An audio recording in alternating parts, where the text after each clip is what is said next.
Resources and Education Ministry, and we are live. We are live here, and I'm excited. I'm excited about tonight. This is National Recovery Month, and we want to talk about how to recover. And I have a special guest for you tonight. It's going to be powerful. You want to stay tuned. And so just want to invite you, come on in here, like, share, let your friends know that tonight we're talking about national recovery. We're talking about recovery for you or somebody you know or somebody you love, okay? And this is the Substance Use Resources and Education Ministry. And my dear wife is about to come in and be a part of this as well. We believe in being on time, and so we're excited. We're here early. We're here early just before 7. And so this is Shawanda. And Shawanda, you want to say hello to the group? Hello. Yes. So this is my wife, Shawanda, and she helps me do SURE Ministry, Substance Use Resources and Education Ministry. We come every Thursday at 7, and we talk about substance use. But tonight we want to talk about recovery, and I have invited a special guest to be a part of the meeting tonight. And so please bring your friends, your family. You're going to really be enlightened tonight, okay? And so we always open up in a word of prayer. And so, Father, we just thank you. We glorify you. We say tonight will be a life-changing night. We say that people will get information that will be able to better help them in their recovery process. We pray, God, that folks will hear these words and hearken unto them, and there will be a life-changing experience. We give you all the glory in Jesus' name, amen. And so I'm excited. This is National Recovery Month. What do you think? You think that having these talks, the stigma, the barriers are breaking down? I sincerely hope that the stigmas and the barriers are breaking down, because, you know, nothing is worth your life or your peace. And if you need to go into, as I said the last time, fall into recovery. Happy fall. Fall started this week, as a matter of fact. You need to do what you need to do to take care of yourself. And if you're having a problem with substance use, then get help. Joseph is more than willing to help you. Don't wait until you're in a corner OD somewhere where you may not be able to get help. Get the help before then. And also, don't let the present time, this world is so topsy-turvy and everything's just all skewed. Mm-hmm. And you just feel like taking drugs may look very appealing as an escape to the chaos that we're having now. But know that your body is a temple, and we only have one temple. And as they used to say in the old church, at the end of our stewardship, we're going to have to give an account for how we took care of the temple. And I would just encourage you to look after yourselves. Not only yourself, your children, your spouse. Yes. Your mother, your father, your grandkids. And don't feel like you have to do it alone. And don't feel ashamed if you go to church every Sunday and your child's getting high every day. It is what it is. Yeah. You know, you may have to miss a couple Sundays. I know people don't want to hear that in church. But you may have to miss a couple Sundays to try to redirect that child in the way that he or she should go, if they want to go that way. And know that because you go to church, you will have trials, you will have tribulations. We're not exempt. We just have more devices to deal with all of these things if we choose to use them. Yes. Use them. Wow. Use them. Use what you have. It's just like with the loss of Chadwick Boseman. He said that when he meets the Lord, he want to be able to tell the Lord, every ounce of talent you gave me, I used. Mm-hmm. We want to be able to say something like that. Now, None of us are Black Panthers, or maybe we are, but he said, and that really stuck with me. We want to use every ounce of knowledge that we have to get to where we need to get to. Yeah, that's good. That's it. That's good. Well, thank you for sharing. I'm gonna bring my guest on because she's waiting, Yes. and I want to introduce her. Here you go. Hi. Hey, Hello. Miss Renee Lewis. She is an excellent counselor, and I got her at the last minute, and she came on to be the guest tonight to talk about recovery. So tell us a little bit about yourself, Renee. So I am a licensed clinical professional counselor. I'm a licensed clinical addictions therapist as well. I am board approved supervisor for both professional counseling and for addictions. I'm a nationally certified counselor, so no matter where I go in these beautiful United States, I can port my license. And I'm a clinically certified trauma professional. So trauma-informed care is something, it's nothing new, but it's the biggest thing that's coming out of the recovery treatment modality right now, and making sure that we are looking at the adverse childhood experiences that could lead someone down the path to addictions. Awesome. I also have a third guest on, and I just want to introduce her. Let me just see if this works here. Patricia, can you hear me? Okay, we'll come back to that. So, Renee, tell me, how long have you been in the field? So I've been doing this work for 24 years. Wow. I started out in 1996, where I met you at Baltimore Crisis. Okay. During an internship under Dina Krazan, who then was the medical, not the medical director, but she was the clinical director of the mobile treatment and the residential unit there. So I had to do my first practicum through Sojourner Douglas, and I chose Baltimore Crisis, and it was something that from the moment that I went into it, I knew that that was the field that I was supposed to be in. Okay. So tell me something about, like, why are people drawn to this field to help folks with drugs and alcohol? So, that's a great question, but there's a variety of answers for a myriad of different people. First of all, you don't choose this field. This field chooses you. Okay. This is not something that someone wakes up one day and say, I want to be an addiction counselor. Most people wake up and say, I want to be a doctor. I want to be a lawyer, or they want to be something that they think has a lot of notoriety, fame, or has a way of making them money. You don't get into the addictions for the money. You get into the addictions field and the mental health field for the internal reward that it gives you. And knowing that you're helping someone to find their way that is lost in a society that can't seem to help them to get themselves together. And so you're called to do that. You are called to be that beacon of light, that city that sits on a hill, that is attracting people to you because you have some information.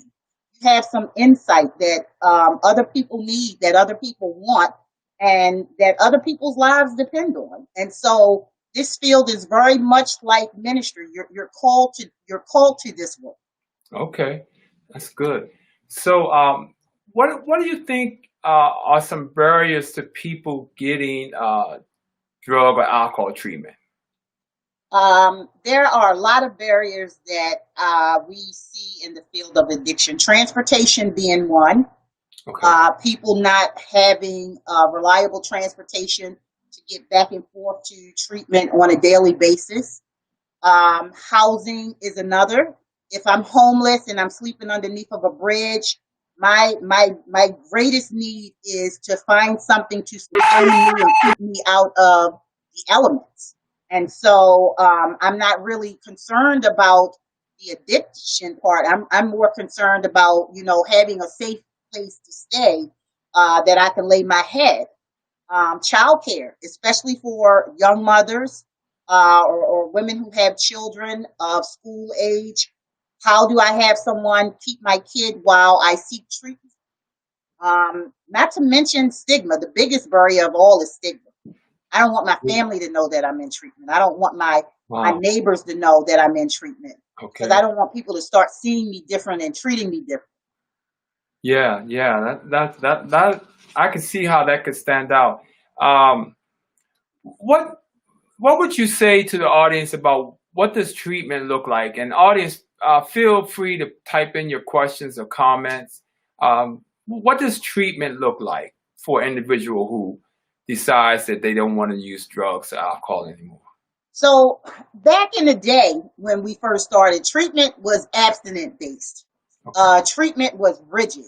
Treatment was it was hard. It was full of zero tolerance for anyone that relapsed or anyone that didn't understand what they were going through. It has evolved over the years to a more harm reduction, client-centered, empathetic, compassionate model of treating patients.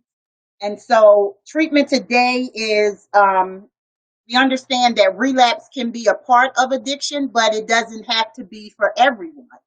But that is a stark difference than what it was when I started out almost 24 years ago. Relapse was not something that was looked upon as being a part of treatment. Relapse was looked upon something as being a weakness, a personality or a physical weakness in one, and not being able to remain free from drugs. But we now know today that drug addiction is a disease, and we have to treat it as a disease. It's something that is right along the lines of mental health, which is why it runs so closely together with mental health, because they seem to run hand in hand with each other. And so the treatment model for today should be more client-centered. You should have more people who are more psychoeducational, based upon what the disease of addiction look like. They should know how to help a client to modify their behavior. They should have empathy and compassion, and wake up and understanding that some of us are only 2 paychecks away from ourselves of possibly picking up something or going out and doing something that could lead to addiction, especially with the way that the economy is today. Okay. So that's good. That's good. I want to bring in my second guest, Okay. Patricia Cooper. Hi, Miss Cooper. How you doing, sweetheart? Fine, and you? Great. Yeah, we finally straight. Yeah, Yes. we finally made it happen. So, Patricia, would you tell us something about recovery? What is recovery to you? Introduce yourself. Tell us a little bit about yourself too. Well, I'm a person that grew up in total abuse. Abuse in a lot of areas. I was abused by both parents, one physically, one mentally. I was raped by a friend of the family when I was 16 and impregnated. Had to leave home when I was going on 17, and I was emancipated. My son and I, because I was impregnated from that rape, slept on the floor on top of our clothes with the refrigerator. The windowsill is our refrigerator. That was long ago, and I'm looking at where God has brought me to from that point. And I was married for 14 years to a drug abuser, a wife beater, and had no hope. I gave up on life. I gave up on myself, and I became a drug addict also. But I just gave up on life. I didn't feel I had any reason to live. And for 18 years, I tried my best to kill myself. I was mentally gone. But you don't realize that. Okay. When you're going through that process, you don't understand what you're going through. And I reached out to the systems several times, even to committed myself, but found I was just treated as another fly on the wall. So, it just each step I tried to take, I just felt like it was more and more hopeless. And I even started seeing a psychiatrist, not a psychologist, not a therapist. I went to a psychiatrist, and I felt he could not help me. Wow. It was at a place where I just didn't care about life, and I became suicidal. And in becoming suicidal, like I said, I remember taking $900 and tried to, with cocaine, you don't come back from. Okay. I had every symptom and sign of going out because I felt everyone, from the parents that I thought I could trust to society, the people closest around me, even my siblings had just given up on me. So why not give up on myself? I thought I balanced out misery on this earth. And so I just gave up.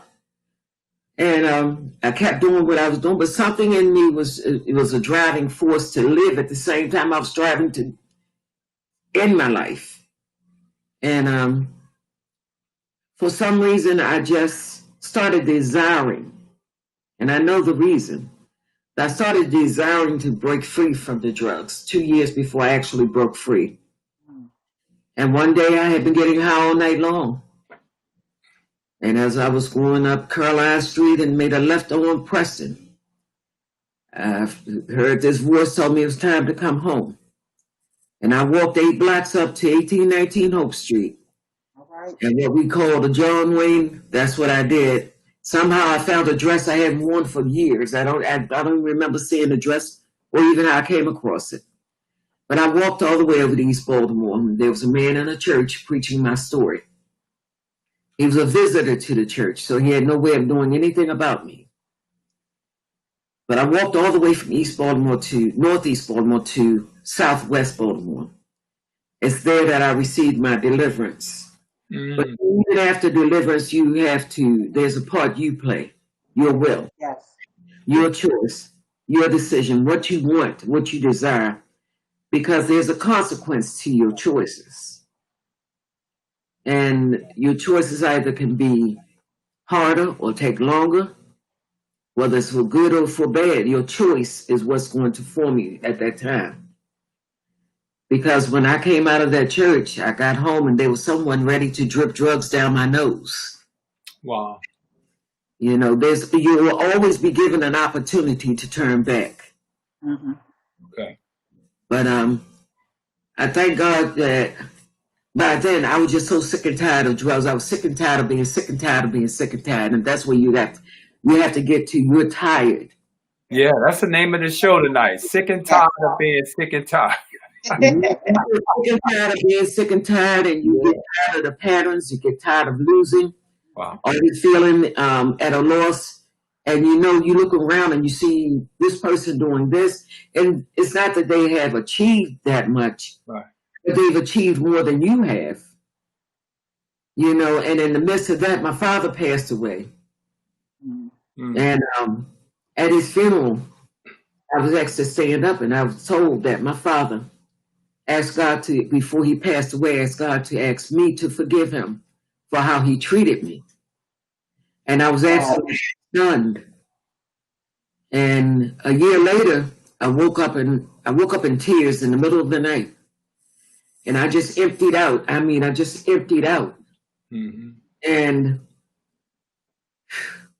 that was a life changer for me. Wow. I'm almost 17 years clean. 17. Wow. 17 years clean. My mind is made up. Most of the times when you come from drug addiction and the type of abuse that I went through a lifetime of, you have a trust issue with people and everything about you, anything you hear. It could be something small as the price of a dozen of eggs. You have trust issues that you have to get past. Okay. You have trust issues towards people. Everything they say, you tend to question. or you don't trust him. You have to check it out for yourself. You have to see it for yourself. But part of my healing was before I was set free from drugs, because God sent a man in my life while I was a drug addict that loved me the last 12 years of my addiction. Wow. Wow. He showed me how to love. Wow. He taught me how to love and taught me what love is, because he loved me no matter what I did to him. Mhm. And believe me, I put him through a lot. And for 12 years, the Lord gave me this man Uh-huh. to teach me about love. Wow. It's unconditional. And that was something that forever changed my way of thinking, and it helped me to learn to accept myself, because I had given up on myself. It taught me how to love myself, how to appreciate what I feel God has put in me, and to use it. Yeah. Because the whole time I was on addiction, I even went to school and became a computer repair technician. Mhm. And I worked in the field for a while. That was the $900 I made from a paycheck to try to kill myself. God is So working. let me jump in here for a second. So what was the drug that had you addicted? I was addicted to cocaine, but I used all of them. Okay. I was, most addicted to the mental drug Okay. as opposed Now- to physical. Now, was there any health complications from the use of that? Yes, it was. Okay. Not long. I had no health issues while I was chasing drugs. I had no health issues while I was running after drugs. But once I stopped, I was diagnosed with high blood pressure. Someone's blood pressure was always 120/80. I was diagnosed with sugar diabetes, Mm-hmm. and I was diagnosed with heart failure. I had a triple heart bypass. Wow. These are the consequences of what you do to your body. Yes. Okay. Wow. So Renee, have you seen patients or people in your care like Patricia? So Miss Patricia's story is a story that we hear every day, with the Okay. exception of the fact that, she's a survivor.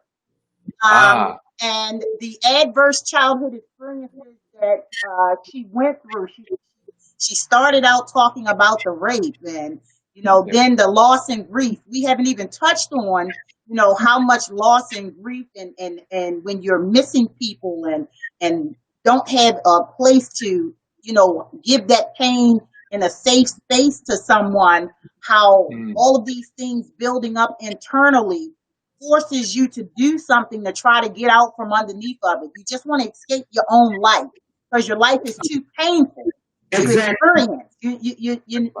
It's too painful. And drugs is the best relaxation. Drugs is the best way to. I tell you, Joe, and I got to be honest about it. Yes. I am a recovering addict myself. Okay. And so Wow. the only reason that I got clean was because I got tired of doing what I had to do to get what I had to get in order to have just some slight way of living normal or feeling normal. And God delivered me from my own insanity. It was my own insanity. And I thank God for that. But I hear Miss Patricia's story, and it's a story that we hear every day. Clients come into our facility and they have lost hope. They feel helpless. They can't trust anyone. And sometimes when they walk in that door, you can look at a person and you can say, I cannot let you walk out of here because it may be the last time or the last opportunity you get to ask for help. And that's why I say we are called to this. This is a ministry. You can choose to get into it if you want, but you will quickly find out whether or not this is something you are prepared to do. Right. That's good. So, Miss Patricia, so what do you do now that you recovered? Do you give back in some way? Brother, I'm gonna tell you, once my husband passed, I was at a loss. And God directed me up to Massachusetts. And while I was up there for 5 years, he built me, he taught me, he strengthened me. And then he told me it was time to come home. Now, to go back a few years, when I was 28, the Lord told me he would send me into places not even his own people would want to go into. Mm-hmm. And it was 6 months later I fell, and fell hard. And 22 years ago, I was up in Massachusetts, and the Lord started speaking to me like in the middle of the night. And he said, it's time to go home. And I didn't understand what he said, because this was like the second time he said that to me. And once was to be clear of drugs, and I wasn't using them. I was 5 years clean. Yeah. And I asked him, what did he mean? Because we have a right to ask God questions. Yes. Yeah. He gives us that right. And he said, it's time to go back to Baltimore to start your work. So I moved back to Baltimore in the middle of the night, moved into my daughter-in-law's house. I was staying in a nice size basement. I had everything around me. And I said, well, Lord, I'm here now, and what do you want me to do? And he said, start collecting. So I started asking people for clothes, good reusable clothes, shoes, coats. And when I looked around, I only had a pathway to the basement, the bathroom, the kitchenette, and the door. And then I said, well, what do you want me to do with all this stuff? He said, now go give it away. I said, how, by myself? And he sent me 5 people. Wow. And I used my car in the beginning. And that was the start. And I thought I was only going to do it one time. And it went phenomenally. Matter of fact, he had me call my daughter-in-law because I didn't know where to go. So I asked him, where do you want me to go? Give this one. He said, in front of your daughter's house. So I called her there. She had a husband that didn't want to hear anything about the Lord. So she said, Mom, I have to ask Terrence. She said, let me call you back. She said, wow, guess what? He said, yeah. He said, as long as y'all don't talk that Jesus stuff to him. So we went down there. Well, he was the first one to receive Christ. Wow. And the Lord really blessed. So I thought that was it. But I got a call and a confirmation. This is not the end. God has more work for you to do. So for the last 8 years, every 2 months, I don't care what the weather is out there, whether it's ice, sleet, or snow, we have never missed an outreach. We go into low-income areas, and we go in areas where the drugs are the deepest. Wow. And some would say step on the drug dealer's toes, because we do not just speak to the drug addict. We speak to the drug dealer. We have issues as well. And in the work that that they think they're doing for that money in their pocket. But the question I always ask them is, where's that money now? It disappears faster than you get it, because there's no profit in what you're doing. And the Lord always has a word for them. And I've had drug dealers to come up for prayer, and I've had drug dealers to come up and get saved right in front of their friends. Wow. Because I shoot from the hip and I speak on their level. And like one young man came to me and said, you just preached my story. You know me? No, I do not know you, but God says God has known you. You were formed in your mother's womb. He knew the path you would go on. So because he's known you, he knew the path you would go on, so that he could train you and retrain you the way and undo what the enemy has meant for destruction. Yes. Use you to bless other people, because you have a powerful testimony, and people need to hear it like you needed to hear what I had to say. I've seen lives change. I've seen moms move out of projects and get jobs and take care of their children. One lady in particular, I'll never forget her. Gilmore Homes. I was invited into several of those homes, and I seen the conditions of those houses, and she was living in one of the worst. And she didn't even have a stove to cook on. We gave her a broiler oven. And, whatever God blesses us with. Now, we do not have that many donors, but God blesses the finances in this household, because everything belongs to him anyway, Yeah. each outreach costs over $700. But every 2 months, God faithfully supplies whatever we have need of to supply the needs of others. During this pandemic, we don't allow the enemy to stop nothing. I know that's right. I think as a CNA, GNA, and let me tell you about the skills that God puts in you. I was a cosmetologist for 18 years, a barber for 11, a cook for 11, cooked in some of the best private kitchens. I was a housekeeper for 10 years. I did these double. If you wonder how in the world did I do it, I am for life a certified computer repair technician. And I've been one now for 16 years. That is electronics is a hobby of mine. But these are skills and talent God puts in you for what needs to be done. Because when I was a hairdresser, I went house to house and ministered to people. And this one particular couple was about to divorce, and she asked me to pray with her and her husband. Well, the power of God fell. I was a new Christian then. Had no idea what God was going to do, but I was finding myself kicking a chair up under the husband to catch him as the wife is going up. Wow. Yeah. It's the skills and talents he puts in you. That's power. That's power. I want to come back to something else. And I'll throw this out to you, Miss Renee. What would you say to the audience that are watching? They have a loved one who is using, and what can they do? They've been trying to get them to get that self together. What can they do? So, it's a hurting thing to sit and watch your family members go down a road in a path of destruction that you can see they're heading towards. Okay. And I think sometimes the family becomes too involved, and they think that the person who is addicted has lost insight into what they're doing. Okay. So let me just stop right here and say that nobody knows better than an addict what an addict is doing. Okay. You don't have to pull up on a corner and say to somebody that's using, this is not what you're supposed to do. Of course they know that's not what they're supposed to do. Yeah. But people don't understand what addiction and disease is. They think because you freely choose to do it the first time that you can freely choose to do it after you have become addicted. And you can't. Yeah. Because while I may make that first initial choice to pick it up, Right. after about the third or the fourth time, my body is telling me I need this.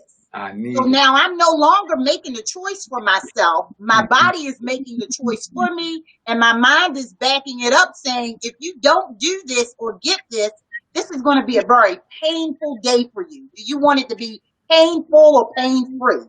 And like most people, we're going to choose a pain-free life. That's right. So when it comes to family, nobody wants their family members to have a quality of life that takes away what they were created for. That purpose that God gives us all to come in and serve mankind and, to worship God and to be grateful. And sometimes family members become enablers. They become enablers. Okay. And they have these codependent relationships. They know for a fact that if I don't give you the $5 or the $10 to go out and get high, their thinking is they'll probably go out and get the money from somebody and overdose, and I can't have that on my conscience. So I might as well just go ahead on and give them the money. And so families are the biggest enablers of those people who are trying to be in recovery. If you look at when people come into our inpatient center, I work for the Turk House and I'm the clinical supervisor there. And I have the greatest group of peers this side of Baltimore who have all come through recovery and are still walking that road, and they want to make sure that the clients that they're helping understand, look, I've been there and I get it. But what I have found out is that once you change, the people around you don't want you to change. Because see, the people that were used to getting your check when you couldn't get it for yourself. The people that were used to you when you got your money and you were, the person that gave everybody freebies and extras and you had the party in your house. Yes. Now that you have gotten clean, you have upset the whole program. You Who told you to go and get clean? You were doing okay. I was paying my bills. Yeah. You were having parties. Didn't nobody tell you go and get clean? Who told you that something was wrong with your life? Yes, yes. Wow. And so families sometimes are the biggest enablers because you may be ready for change, but the people who were addicted to you and the people who were using you and who were abusing you, they're not ready for the change. Yeah. So sometimes I tell families to go to Nar-Anon or Al-Anon. Is that a good resource for them to go and get some help? Yes. Absolutely. Yeah. Absolutely. But here's the thing about those programs, though, Joe. What's that? Those programs are centered around self. See, Okay. it's something in mental health that we call the identified patient. So when a family comes in, everybody comes in pointing a finger at, say, Miss Patricia Cooper. Miss Patricia Cooper is the problem. She's the one, she's the scapegoat that everybody, if Patricia can just get a life right, the whole family will be okay. So Miss Patricia Cooper is the scapegoat. But in mental health, that identified patient normally is yourself. You are identifying that Miss Patricia Cooper is the one that has the problem, and we need to get Miss Patricia Cooper together, and then the family can be okay. But the reality is every single member of that family plays a level of dysfunction in that family that they need to look at themselves. You're right. Okay. That's good. That's good. Miss Patricia, what would you say to the family that's got someone using and they just sick and tired of being sick and tired of looking at that and dealing with that? What would you offer them? Well, the best solution to everything, and this is for the families that have heard about it, is prayer. The second thing is tough love. Okay. The more you enable and allow yourself to walk in fear of what's going to happen if I don't give this to them, think about this if you do give it to them, and that's the money they overdosed on. Wow. That's the money they used to overdose on. Can you live with yourself? Or can you educate yourself on what's going on with your loved one enough to know how to best address? Because each addict has a different story. Okay. It may be the same. It may be circled in the same topic, but each person has a different personality as to how they address their addiction, how they respond to their addiction. With me, I was street. I can only say with me, I was street naive. I had no street knowledge, but it didn't take me 3 months on that street to get street wise. Okay. You educated real quick out on that street, and you learn how to manipulate. My whole personality changed. My family did not. Everybody was so shocked that I, was out there. Well, a lot of my family members did more talking about me than talking to me. Okay. And that hurt. And that was my excuse to go use. My excuse to give up. Every situation, every family group is different in how they respond, but the best response to all of it, at the end of the day, prayer changes things, it changes people. And not only change the person that you love, but it changes yourself and how you perceive that person. For the family as a whole, may not be walking with Christ, may not be walking with Christ, I would advise you to educate yourself about the effects of drugs, the mental effect, the physical effect, and how you can best help that person in your family that's going through. Understanding is one of the greatest gifts. Understanding, not accepting, but understanding that you need to do your part to do what you to do, and that do not mean to enable them, but educate yourself. Education is your greatest weapon. Yeah. Helping you make strong decisions on what you can do to change or help change your family member's life and show them the true love that they really, really want, but do not know how to reach out for. That's good. You know, there's so many components and elements to this. Mm-hmm. You know, it seems like an unending battle that you can't win, but you can. Yes, absolutely. You definitely can. It's your mindset and the help you get in reframing that mindset. Yeah, that's good. And for someone like you didn't have a lot of encouragement because, like I said, my family gave up on me, but God didn't give up on me. So He wouldn't allow me to give up on myself. Amen. At some point in time in His season, He brought me through, and I've never looked back. And they always say you're always going to taste that water you came from, and test it again to see if you're really free. I never tested it. Never had a desire. The desire never came back. I never had. Right now, I look at a person that's on drugs with a heart of compassion, not sympathy. They don't want sympathy, but compassion. I've had so many to say, to see you've walked in my shoes. Mm-hmm. I know you know what you're talking about. Right. Your story is so similar to mine. Your story is just like mine. They're looking for hope.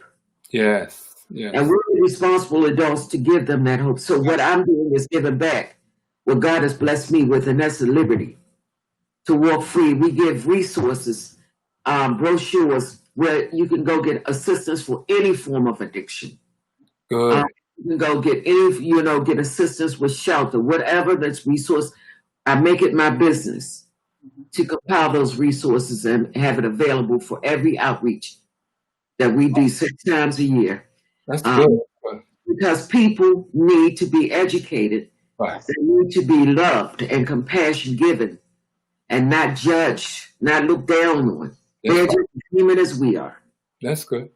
So what we're going to do now is just, I'm going to give each one of you a minute and we're going to just close out. I want to thank you so much for coming on at the last minute, and the information you've been sharing is just absolutely powerful. And I'm sure that the listening audience is going to benefit from it. And so I'm going to give myself a minute. I'm going to give Miss Pat a minute. And Miss Renee, you're going to close us out. And then we're going to just have a word of prayer. And that's going to be a wrap tonight. What I like to say, this is the Substance Use Resources and Education Ministry.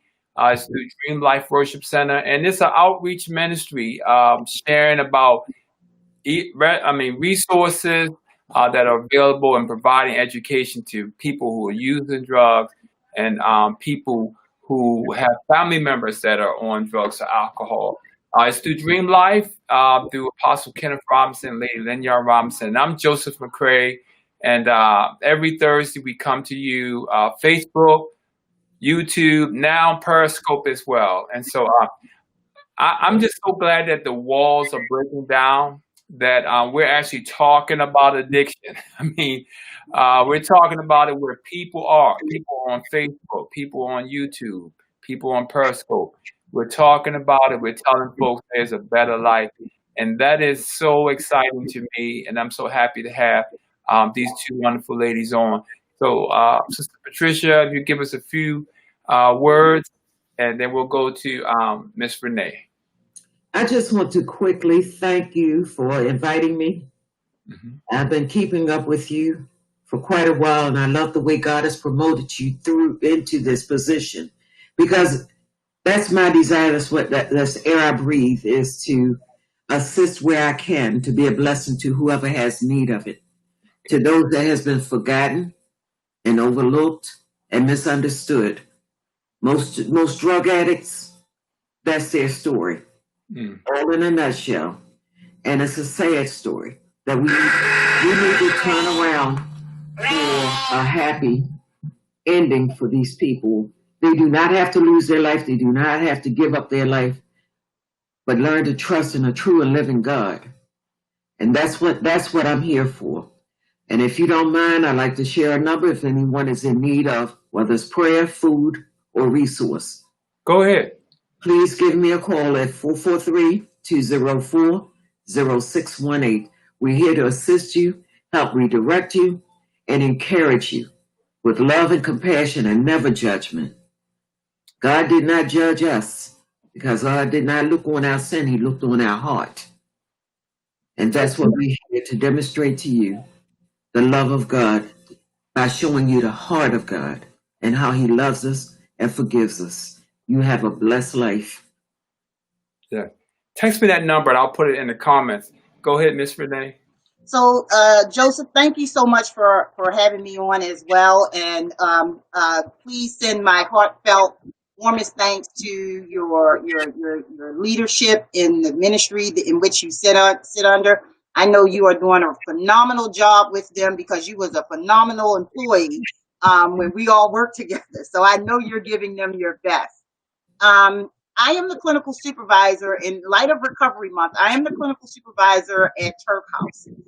Turk House is a 28-day inpatient residential treatment facility for substance use disorders.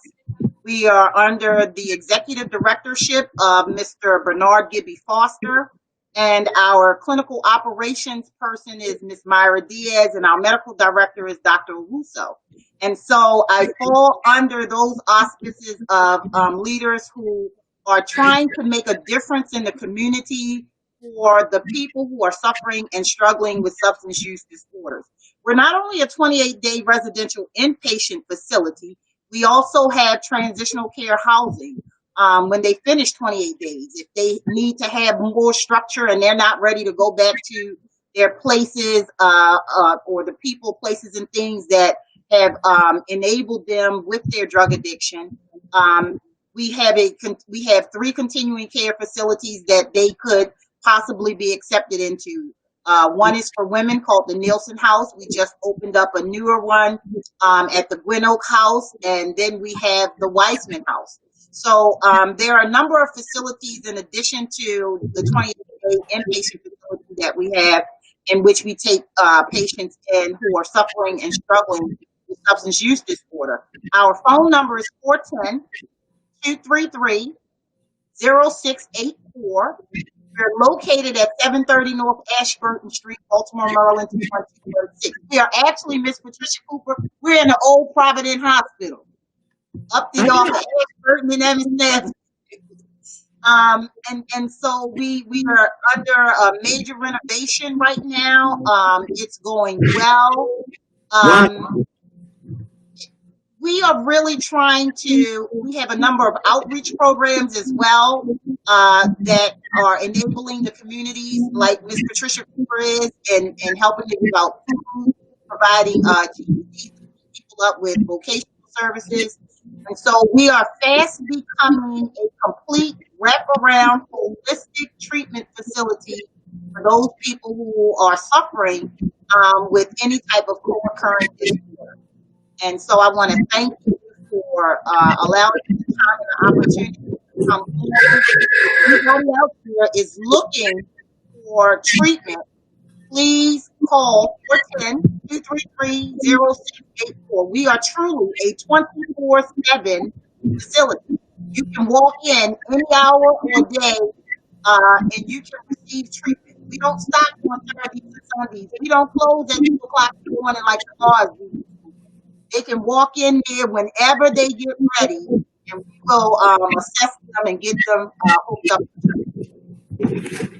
Awesome. And I typed in the number for Turk House, and Miss Patricia, I typed in your cell number too. Is that good?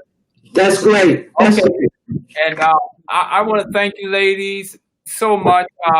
You came on at short notice. You were right on time. And I believe that somebody is going to be impacted. They already been impacted from the words that you shared because you kept it real. And I just want to close out in a word of prayer for the night. Father God, thank you. We give you glory.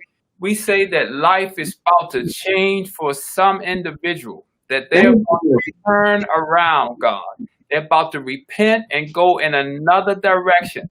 That they're not going to let drugs and alcohol destroy them. Drugs and alcohol is not going to be their story. It might have been in the beginning, Amen. but it's not going to be in their end, God. They are going to see the light, that the word shall come forth, and there shall be a turnaround, that families and communities and men and women, God, are going to get their life in line with what you have designed them to be. And we thank you for the increase. We thank you for the change. We thank you for the production in their life. In Jesus' name. Thank you, ladies, tonight for close out National Recovery Month. What a better Yes, time. yes. Thank you. Amen. Thank you so much. And you all have a great evening. You too. It's so nice meeting you, Miss Cooper. You'll be hearing from me. I hope to hear from you. God Yes, bless ma'am. you. God All right. bless you. God bless in an abundance. It'd be good if you do give me a call. I will. All right.